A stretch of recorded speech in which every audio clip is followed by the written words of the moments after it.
எல்லாம் இப்படி ஆகணும், இப்படி கையை இப்படி விலங்கு போட்டா நம்மளாம் என்ன செய்வோம்? விலங்கு போட்டாதான் கையை இப்படி வைப்போம். நீ என்னவா பார்ப்பற? விஜய் ரசிகராக போறேன். 41 பேரை கொண்டு குவிச்சவனு. தளபதி விஜய்க்கு எதிராக பாதிரியார் ஒருத்தர் சர்ச்சையை கிளப்புற விதத்தில் பேசின வீடியோ தான் இப்போ சோஷியல் மீடியா முழுசும் வைரல் ஆயிட்டு இருக்கு. இந்த வீடியோவை ஷேர் பண்ணி விஜய் ரசிகர்கள் அண்ட் தாவேகா கட்சி தொண்டர்கள் கண்டனங்கள் தெரிவிச்சிட்டு வராங்க. தூத்துக்குடி மாவட்டம் வீரபாண்டியன் பட்டணத்தில் இருக்க தேவாலயத்தில் நேற்று சிறப்பு விழா நடந்தது. அந்த சிறப்பு விழாவில் திருநெல்வேலி ஜெயின் சேவியர் கல்லூரி முதல்வரும் பாதிரியாருமான காட்வின் ரூபஸ் சிறப்பு பிரசங்கம் பண்ணியிருந்தாரு. நானும் ஆஸ்ட்ரோ பிசிக்ஸ் எடுத்து படிக்கிறேன் என்று குட்டி பையன் சொல்றான். நம்ம பிள்ளைங்கள்ட்ட கேட்டு பாருங்க, நீ என்னவா பார்ப்பற? விஜய் ரசிகராக போறேன்.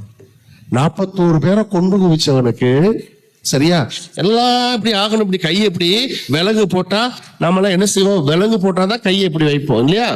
இந்த தலைவர் கையை இப்படி போட்டுக்கிறாரு, நான் ஏற்கனவே விலங்கு போட்டிருக்கேன் என்று காட்டுகின்ற அவர் பின்னால் செல்லுகின்ற கூட்டம் அதிகமாக கொண்டிருக்கிறது. நான் விஜய்க்கு எதிரி இல்லை, ஆனால் சினிமா நடிகர்கள் மீது நம்முடைய இளைஞர்கள் குழந்தைகள் எல்லாம் ஏன் போய் கொண்டிருக்கிறார்கள்? கேள்விகளை கேட்க வேண்டும். பாரம்பரியம் என்பது இன்றோடு நேற்றோடு முடிவது அல்ல. அது ரிலே ரேஸ் மாதிரி.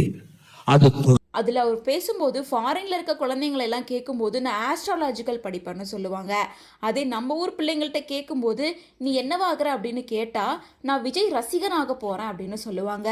41 பேரை கொன்று குவிச்சவனுக்கு ஒரு கையில் விலங்கு போட்டவன் போல போஸ்ட் காட்டுற தலைவன் விஜய் பின்னாடி செல்கிற கூட்டம் அதிகரிச்சுட்டே இருக்கு. நான் ஒன்றும் விஜய்க்கு எதிரி எல்லாம் கிடையாது. ஆனால் நம் இளைஞர்கள் குழந்தைகள் எல்லாமே சினிமா நடிகர்களை ஏன் ஃபாலோ பண்ணிட்டு இருக்காங்க, எதுக்காக அவங்க பின்னாடி போயிட்டு இருக்காங்க அப்படின்ற கேள்வியை நம்ம கேட்டே ஆகணும்.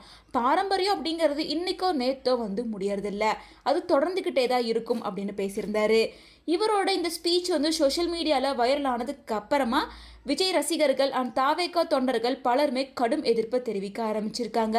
மேலும் உடனடியாக அவர்கள் தேவாலய பாதிரியார் கிட்ட போயிட்டு கம்ப்ளைண்ட்டும் பண்ணியிருக்காங்க. மேலும் இது சர்ச்சு, இது அரசியல் மேடையை ஆக்கக்கூடாது. இவரோட பேச்சுக்கு இவர் வருத்தம் தெரிவித்து பாதிரியார் ஒரு வீடியோவை வெளியிடணும். ஒரு வழக்கு சிபிஐ விசாரணையில் இருக்கும்போது பொதுமக்கள் மத்தியில் எப்படி அவதூறு பரப்புறது உள்நோக்கத்தோட செய்யப்படுற கிரிமினல் குற்றம். பாதிரியார் அப்படின்ற போர்வேல ஒளிஞ்சுக்கிட்டு திமுகவின் ஏஜென்ட்டா செயல்படுவது கண்டிக்கத்தக்கது அப்படின்னு குற்றம் சாட்டியிருக்காங்க.